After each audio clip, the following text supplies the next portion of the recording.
नमस्कार दोस्तों, welcome to the channel अतीत के झरोखे से।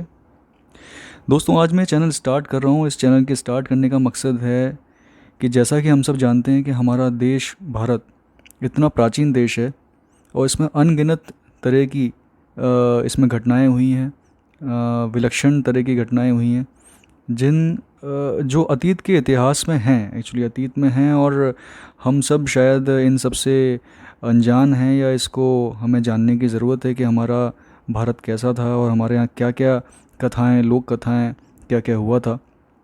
तो उसी सीरीज़ में दोस्तों मैंने आज एक तैयार की है, ये चैनल तैयार किया है। और पहली कहानी जो मैं लेके आ रहा हूँ वो अतीत से है और श्री जगन्नाथपुरी से है। जगन्नाथपुरी हमारा 4 धामों में से एक धाम है, उड़ीसा प्रदेश में पड़ता है ये, जहाँ बोलते हैं कि खिचड़ी का प्रसाद चढ़ाया जाता है और खिचड़ी के प्रसाद के पीछे भी एक कहानी है। वो कहानी मैं आपको सुनाना चाहता हूँ। तो दोस्तों शुरू करते हैं कहानी। श्री कर्माबाई नाम की एक भगवत भक्त देवी जगन्नाथपुरी में रहा करती थी। इन्हें वात्सल्य भक्ति अत्यंत प्रिय थी। ये प्रतिदिन नियम पूर्वक सुबह सुबह प्रातःकाल स्नान आदि किए बिना नहाए धोए खिचड़ी तैयार करती और भगवान को अर्पित करती।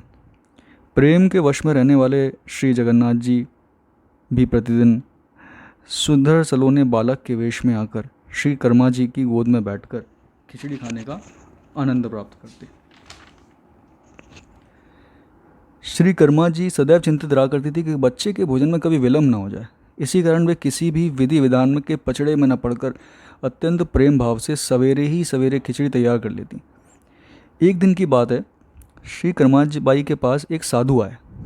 उन्होंने बिना स्नान किए करने के साथ खिचड़ी तैयार करते देखा जगन्नाथ जी कर्माबाई को और भगवान को अर्पण करते देखा। तो घबराकर उन्होंने श्री कर्माबाई को पवित्रता के साथ स्नान आदि करने के बाद ही खिचड़ी बनाने की विधि बता दी। भक्तिमती श्री कर्मा जी ने दूसरे दिन वैसा ही किया, पर इस प्रकार खिचड़ी तैयार करते उन्हें देर हो गई। उस समय उनका हृदय रो उठा कि मेरा प्यारा श्याम सुंदर भूख से छटपटा रहा होगा। श्री कर्माबाई ने दुखी मन से श्याम सुंदर को खिचड़ी खिलाई। इसी समय मंदिर में अनेक घी युक्त पकवान निवेदित करने के लिए पुजारी ने प्रभु का आह्वान किया। तो प्रभु झूठे मुँह ही वहाँ से चले गए। पुजारी चकित हो गया।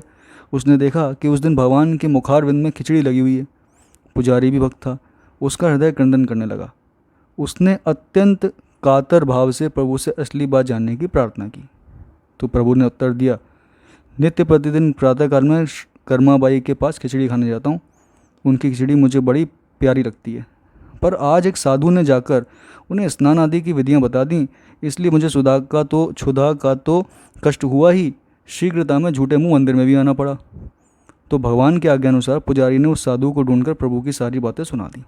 साधु घबराया, दौड़ता हुआ श्री कर्माबाई के पास जाकर बोला, अरे भाई, आप पहले की तरह ही प्रतिदिन सवेरे ही खिचड़ी बनाकर प्रभु को निवेदित कर दिया करें।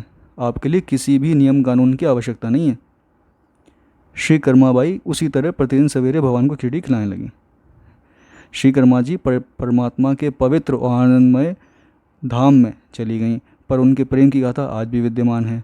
श्री जगन्नाथ जी के मंदिर में आज भी प्रतिदिन प्रातःकाल खिचड़ी का ही भोग लगाया जाता है और विश्व विख्यात है दोस्तों। खिचड़ी का जो प्रसाद चढ़ता है उसकी कहानी यहीं से स्टार्ट होती है। तो उम्मीद है दोस्तों आपको ये कहानी बड़ी पसंद आई होगी। और इसी कहानी हर कहानी का एक मकसद होता है। हम अगर इतिहास में कभी भी जाएंगे तो ये देखेंगे कि हर जो भी परंपराएं चली हैं वो किसी न किसी चीज़ से होते हुए चली हुई हैं। तो जैसे कि आज हमने जाना कि खिचड़ी को कैसे हमने खिचड़ी का प्रसाद क्यों चढ़ता है, उसका सिग्निफिकेंस क्या है, तो उसके सिग्निफिकेंस के साथ आज की ये कहानी जुड़ी हुई थी।